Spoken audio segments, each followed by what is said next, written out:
Let me tell you about a man who got cut open by a Civil War saber. His name was Johnny. He was a soldier, a young man, a kid. The war was technically overdone. The papers were signed. The surrender had happened. Men were already talking about going home. But war doesn't stop clean. War lingers. War has a few more teeth left. So on April 16, 1865, days after Lee lays it down, Columbus, Georgia explodes anyway. Close fighting. The kind where you don't see history, you smell it. Johnny is there. He gets slashed across the chest with a saber in a hand-to-hand combat match at Columbus. He was 24. The blade opens him, and for a second, that's it. That's the end. But he lives. A doctor gives him morphine for the pain, and it works. Gosh, it works. It works so well it doesn't just dull the wound. It moves in. It settles. It becomes a second injury, quieter than steel, but harder to pull out. So Johnny leaves the war with two things inside him: a scar that never shuts up, and a mercy that will not let go.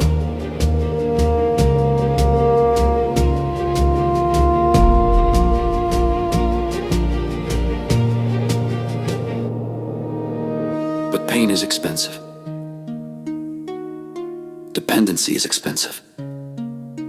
Doc is not a businessman. He is not built for ownership battles and paperwork and waiting. He is built for flame, for kettles, for the next adjustment, and his body is still keeping score. By spring of 1888, he's got cancer in the gut, months left to live, and no money. So he sells the rights to his life's work. He sells them to a man named Asa Kander for $2,300. $2,300 to the man who's going to turn this thing he made into $1 billion game. In August 1888, Doc Pemberton dies at 57, buried in Columbus.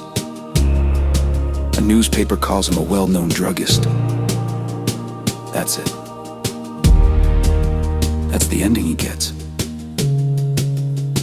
He does not see what comes next. He does not see bottling plants spreading like gospel.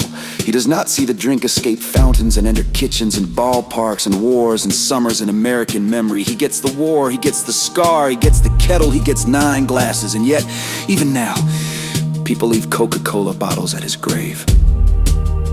Small offerings. Like the world is saying. We remember where it started. Not with an empire, with a wounded man. Leaning over a brass kettle, trying to outsmart pain and stirring as if the right mixture might still change everything.